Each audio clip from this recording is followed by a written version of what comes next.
உலகை நியாயந்தீர்க்க வரும் ஆண்டவர் இயேசு கிறிஸ்துவின் திருப்பெயரில் அன்பின் வாழ்த்துக்கள். ஜெபிப்போம். நாங்கள் அழியா வண்ணம் நித்தமும் எங்களை தம்முடைய திருமறையின் ஊடாக வழிநடத்தி எங்களை ஆட்சி செய்து வருகின்ற எங்கள் அன்பின் ஆண்டவரே, தரிசன நூலின் வழியாக இறுதி நாட்களில் நிகழவிருப்பதையும் உம்முடைய வருகை சமீபமாக இருக்கிறது என்பதையும் எங்களுக்கு வெளிப்படுத்தி வருவதற்காக உம்மை நாங்கள் போற்றுகின்றோம். இன்றும் 6வது எக்காலம் ஊதப்படுகின்ற பொழுது நிகழ்வனவற்றை நாங்கள் தியானிக்கையில் உமது காட்சிகள் எங்களுக்கு வழிகாட்டிகளாக அமையட்டும். இயேசு கிறிஸ்துவின் பெயரில் கேட்கிறோம் சுவாமி, ஆமேன். வெளிப்படுத்தல் 9ஆம் அதிகாரம் 13 முதல் 21 வரை உள்ள பகுதியில் 6ஆம் தூதனின் எக்காலமும் அதனால் ஏற்படுகின்ற நிகழ்வுகளும் சித்தரிக்கப்பட்டுள்ளன. 10ஆம் அதிகாரம் 1 முதல் 11ஆம் அதிகாரம் 14 வரை உள்ள பகுதியில் 6ஆம் 7ஆம் எக்காலங்களுக்கு இடையில் நடைபெறும் நிகழ்வுகளை பற்றி சொல்லப்பட்டுள்ளது. 6ஆம் தூதன் எக்காலத்தை பிடித்திருக்கும்போது கடவுளுக்கு முன்பாக இருந்த பொற்பீடத்தின் 4 கொம்புகளிலிருந்தும் சத்தம் உண்டானது. அந்த சத்தம் வானதூதரிடம் யூப்ரட்டீஸ் பேராற்றின் அருகில் கட்டப்பட்டு கிடக்கும் வானதூதர் 4 அவிழ்த்து விடும்படி கூறியது. அந்த 4 வானதூதருக்கும் மனிதருள் 1/3 பகுதியினரை கொல்லும்படி நேரம் கொடுக்கப்பட்டது. அந்த குரலின்படி மனிதரை கொல்வதற்காக குறிக்கப்பட்ட ஆண்டு, மாதம், நாள், மணிக்காக ஆயத்தமாக இருந்த அந்த 4 வானதூதர்களும் அவிழ்த்து விடப்பட்டார்கள். இந்த காட்சியில் வருகின்ற 4 கொம்புகளிலிருந்து உண்டான சத்தத்தையும் கட்டவிழ்க்கப்பட்ட 4 வானதூதர்களையும் குறித்து இன்று தியானிக்க இருக்கின்றோம். முதலாவதாக 4 கொம்புகளிலிருந்து உண்டான சத்தம். பண்டைய அல்லது பழைய ஏற்பாட்டின் ஆசரிப்பு கூடாரத்தில் 2 பலிபீடங்கள் இருந்தன. ஒன்று தூய தலத்திற்கு வெளியே இருந்த பலிபீடம்.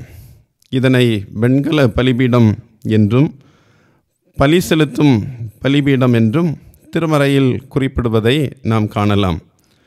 மற்றொன்று தூய தலத்திற்குள் நேரடியாக புனித தலத்தை மூடியிருந்த திரைக்கு முன்னால் தங்கத்தால் செய்யப்பட்ட பலிபீடம்.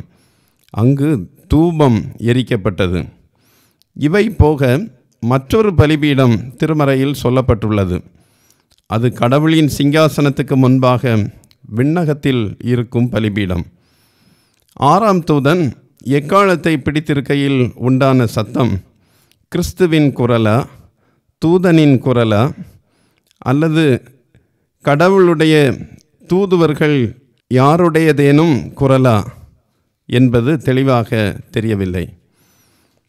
பொன் பலிபீடத்தின் கொம்புகள் என்பது விண்ணக பலிபீடத்தையும் அதன் 4 அலங்கார திட்டங்களையும் குறிக்கிறது. பொன் பலிபீடத்தின் 4 மூலைகளிலும் 4 கொம்புகள் இருப்பதை யாத்ராகமம் 27ஆம் அதிகாரம் 2ஆம் வசனம் கூறுகின்றது. இந்த கொம்புகளிலிருந்துதான் குரல் வெளிப்படுவதாக இக்காட்சியில் சொல்லப்பட்டுள்ளது. இங்கே வரும் குரல் வெளிப்படுத்தல் 6ஆம் அதிகாரம் 9, 10 ஆகிய வசனங்களில் வருவது போன்று ஒன்றுபட்ட குரலாக வரவில்லை, ஒரே குரலாக வருகின்றது. இது ஒரு தூதனின் குரலாக வராமல் அதிகாரமுடைய குரலாக வருகின்றது. ஆனால் வெளிப்படுத்தல் 8ஆம் அதிகாரம் 3ஆம் வசனத்தில் தூயவர்களின் மன்றாட்டு கடவுளிடம் வெளிப்பட்ட அதே இடத்திலிருந்து எழுந்த குரல் என நாம் கூற முடியும். வெளிப்படுத்தல் 6ஆம் அதிகாரம் 9ஆம் வசனத்தின்படி இந்த பலிபீடம் தியாகிகளாக இருந்த அனைவரின் ஆன்மாக்களும் கடவுளின் தண்டனையை தங்கள் எதிரிகள் மீது நிறைவேற்றுவதற்காக காத்திருந்தன. 6ஆம் அதிகாரம் 9ஆம் 10 வசனங்களை நான் வாசிக்கின்றேன். வெளிப்படுத்தல் 6, 9, 10. அவர் 5ஆம் முத்திரையை உடைத்த பொழுது தேவ வசனத்தின் நிமித்தமும் தாங்கள் கொடுத்த சாட்சியின் நிமித்தமும் கொல்லப்பட்டவர்களுடைய ஆத்துமாக்களை பலிபீடத்தின் கீழே கண்டேன். அவர்கள், பரிசுத்தமும் சத்தியமும் உள்ள ஆண்டவரே, தேவரீர் பூமியின் மேல் குடியிருக்கிறவர்களிடத்தில் எங்கள் இரத்தத்தை குறித்து எதுவரைக்கும் நியாய தீர்ப்பு செய்யாமலும் பழிவாங்காமலும் இருப்பீர் என்று மகா சத்தமிட்டு கூப்பிட்டார்கள். அவர்களுடைய ஜெபங்கள் பழிவாங்கலுக்கு அழைப்பு விடுவதை நாம் இங்கே காண்கின்றோம். இந்த காட்சியில் கடவுள் அந்த துன்பங்களின் மூலமாக பரிசுத்தவான்களின் ஜெபங்களுக்கு பதில் தருவதாக சில அறிஞர்கள் குறிப்பிடுகின்றனர். 8ஆம் அதிகாரம் 13ஆம் வசனம் இதனை உறுதி செய்கின்றது. 8:13. பின்பு ஒரு தூதன் வானத்தின் மத்தியிலே பறந்து வர கண்டேன். அவன் மகா சத்தமிட்டு, இனி எக்காலம் ஊதப்போகிற மற்ற 3 தூதருடைய எக்கால சத்தங்களினால் பூமியில் குடியிருக்கிறவர்களுக்கு ஐயோ ஐயோ ஐயோ, ஆபத்து வரும் என்று சொல்ல கேட்டேன். பொற்பலிபீடத்தின் 4 கொம்புகளிலிருந்து குரல் கேட்கிறது. பலிபீடத்திலிருந்து குரல் வராமல் கொம்புகளிலிருந்து ஏன் குரல் வருகின்றது என்ற கேள்வி நமக்கு எழலாம்.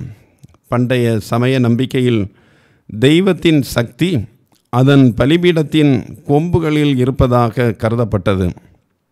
இங்கே சொல்லப்படுகின்ற காட்சியும் அந்த நம்பிக்கையை வலுப்படுத்துவது போன்று கடவுளின் குரல் கொம்புகளிலிருந்து வருவதாக குறிப்பிடப்படுகின்றது. மேலும் கொம்புகளிலிருந்து உண்டான சத்தம் அனைத்து படைப்புகளின் மீதும் அதிகாரம் செலுத்தும் சத்தத்திற்கு அடையாளமாகவும் கொள்ளலாம். 118ஆம் சங்கீதம் 27ஆம் வசனம், 89ஆம் சங்கீதம் 17 முதல் 24 வரை உள்ள வசனங்கள், 92ஆம் சங்கீதம் 10ஆம் வசனம், 132ஆம் சங்கீதம் 17ஆம் வசனம், வெளிப்படுத்தல் 5, 6 ஆகிய வசனங்களில் இத்தகைய சத்தத்தை குறித்து சொல்லப்பட்டிருப்பதை நாம் காணலாம். இந்த காட்சியில் வருகின்ற 2வது ஒரு முக்கியமான செய்தி, கட்டவிழ்க்கப்பட்ட 4 வானதூதர். இதனை குறித்து 9ஆம் அதிகாரம் 13 முதல் 15 வரை உள்ள வசனங்களில் காட்சி சொல்லப்பட்டிருக்கின்றது. அந்த வசனங்களை நான் வாசிக்கின்றேன்.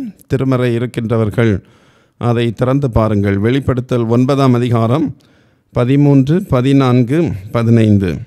6ஆம் தூதன் எக்காளம் ஊதினான். அப்பொழுது தேவனுக்கு முன்பாக இருந்த பொற்பலிபீடத்தின் 4 கொம்புகளிலும் இருந்து ஒரு சத்தம் தோன்றி எக்காலத்தை பிடித்திருந்த 6ஆம் தூதனை நோக்கி, ஐபிராத் என்னும் பெரிய நதி எண்டையிலே கட்டப்பட்டிருக்கின்ற 4 தூதர்களையும் அவிழ்த்துவிடு என்று சொல்ல கேட்டேன்.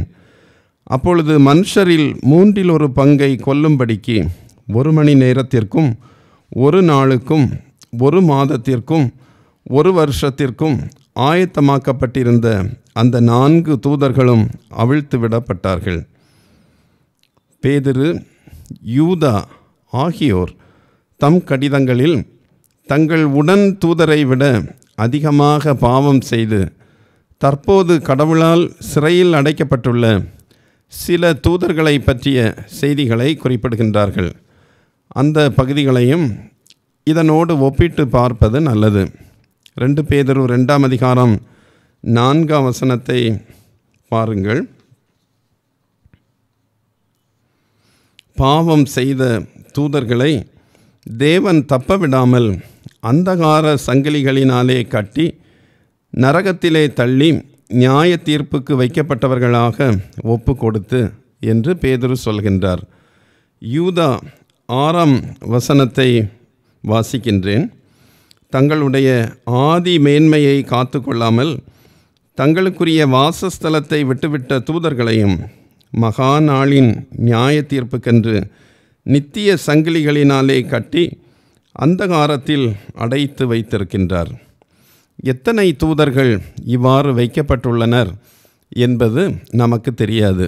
ஆனால் சிலர் வைக்கப்பட்டிருக்கின்றனர் என்று இந்த திருமறை பகுதிகளிலிருந்து நாம் அறிகின்றோம். அப்படி வைக்கப்பட்டுள்ள வானதூதரில் 4 பேர் இங்கு கட்டவிழ்த்து விடப்படுகின்றனர். இவர்கள் முன்னரே தீர்மானிக்கப்பட்ட கடவுளின் திட்டத்தை நிறைவேற்றுவதற்காக இப்போது விடுவிக்கப்படுகின்றனர். இந்த 4 பேரையும் விசேஷித்த தூதர் என்று கூறலாம். சந்தேகத்திற்கு இடமின்றி இவர்கள் பெரும் செல்வாக்கையும் சக்தியையும் கொண்டுள்ளனர் என்பதை வெளிப்படுத்தல் 9ஆம் அதிகாரத்தில் வருகின்ற காட்சி நமக்கு சொல்லுகின்றது. ஏனெனில் இவர்களை விடுவித்தவுடன் மில்லியன் கணக்கானோரை இவர்களால் கட்டுப்படுத்த அல்லது ஒருங்கிணைக்க முடிகின்றது. இந்த 4 வானதூதரை படுகுழியின் சக்திகளாக சிலர் விளக்குகின்றனர். ஆனால் வானதூதர் தமது எக்காலத்தை ஊதியவுடன் கடவுள் திருமுன் இருந்த பொன் பலிபீடத்தின் 4 கொம்புகளிலிருந்தும் ஒரு குரல் பலமாக வருகிறது. இதனைத் தொடர்ந்து, அதாவது 13ஆம் வசனத்தை தொடர்ந்து நடைபெறும் நிகழ்ச்சிகள் அனைத்தும் பலிபீடத்தில் ஒப்பு கொடுக்கப்பட்ட மன்றாட்டுகளுக்கு இறைவன் அளிக்கும் பதிலாக புரிந்து கொள்கின்ற பொழுது இந்த காட்சியை நாம் விளங்கி கொள்ள முடியும். அப்படி புரிந்து கொண்டால் 4 வானதூதரையும் படுகுழியின் சக்திகளாக மட்டும் பார்க்காமல் இறைவன் தம் மக்களுக்காக இறுதியில் அளிக்கும் விடுதலையின் கருவிகளாக காண இயலும். இந்த 4 வானதூதரும் யூப்ரட்டிஸ் என்னும் பேராற்றின் அருகில் கட்டப்பட்டு கிடந்தனர் என்று நாம் காண்கின்றோம். மனிதருள் 1/3 பேரை கொல்லுவதற்கு அவர்கள் ஆயத்தமாக்கப்பட்டவர்களாக இருந்தனர். அழைக்கப்பட்ட 4 தூதர்களுக்கும் 1/3 மக்களை கொலை செய்ய நேரமும் கொடுக்கப்பட்டது. கடவுளின் திட்டம் நிறைவேற நாள், மாதம், வருடம் ஆகியவற்றை குறிப்பிட்டு கூறும் திருமறை பகுதிகள் என்னாகமம் 1ஆம் அதிகாரம் 1ஆம் வசனத்திலும் ஆகாய் 2ஆம் அதிகாரம் 10ஆம் வசனத்திலும் உள்ளன. எனினும் வெளிப்படுத்தல் 9ஆம் அதிகாரம் 15ஆம் வசனத்தில் 1 மணி நேரம் என குறிப்பிடப்படுவதால் கடவுளின் திட்டம் நிச்சயமாய் நடைபெறும் என்பது உறுதியாக வெளிப்படுத்தப்படுகின்றது. கட்டப்பட்டிருந்த 4 வானதூதர் யார் என்பதில் அறிஞர்களிடையே ஒருமித்த கருத்து இல்லை. தாக்குதல் நடைபெறும் இடம் யூப்ரட்டிஸ் என இடமும் நேரமும் குறிப்பிடுவதால் இது நரகத்திலிருந்து வரப்போகும் ஒரு படையெடுப்பு அல்ல என்பது தெளிவாகிறது என்று சிலர் குறிப்பிடுகின்றனர். ஆங்கிலத்தில் யூப்ரட்டிஸ் என்றும் தமிழில் ஐபிராத்து என்றும் இந்த ஆற்றின் பெயர் குறிப்பிடப்பட்டிருக்கின்றது. யூப்ரட்டிஸ் ஆற்றை திருமறையின் புரிதலின்படி விண்ணகம் எனவும் நாம் அடையாளப்படுத்த முடியும். ஆதியாகமம் 2ஆம் அதிகாரம் 14ஆம் வசனத்தில் ஏதேனில் உள்ள ஆறுகளில் ஒன்றாக யூப்ரட்டிஸ் குறிக்கப்பட்டுள்ளது. ஐபிராத்து ஆறு அல்லது யூப்ரட்டிஸ் ஆறு மிகப்பெரிய ஆறு என ஆதியாகமம் 15ஆம் அதிகாரம் 18ஆம் வசனத்திலும், உபாகமம் 1ஆம் அதிகாரம் 7ஆம் வசனத்திலும், யோசுவா 1ஆம் அதிகாரம் 14ஆம் வசனத்திலும், வெளிப்படுத்தல் 16ஆம் அதிகாரம் 12ஆம் வசனத்திலும் நாம் காணலாம். ஐபிராத்து ஆறு வரையுள்ள பகுதிகளை இஸ்ரவேலருக்கு தருவதாக ஆதியாகமம் 15ஆம் அதிகாரம் 18ஆம் வசனத்தில் கடவுள் வாக்கு பண்ணியிருக்கின்றார். ரோம பேரரசின் எல்லையும் இந்த ஆறு வரை பரவி இருந்தது என்பதை வரலாற்றில் நாம் அறிகிறோம். மனிதருள் 1/3 பேரை குதிரைப்படையை அவிழ்த்து விடுவதன் மூலம் கொல்லுவதற்கு கட்டவிழ்த்து விடப்பட்ட 4 வானதூதரும் ஆயத்தமாக்கப்பட்டிருந்தனர். முதல் நூற்றாண்டில் பார்த்தியர்களுடைய கொடிய குதிரை வீரர்கள் ஐபிராத்து நதி அண்டையில் தாக்குதல் நடத்திய நிகழ்வு வரலாற்றில் குறிக்கப்பட்டுள்ளது.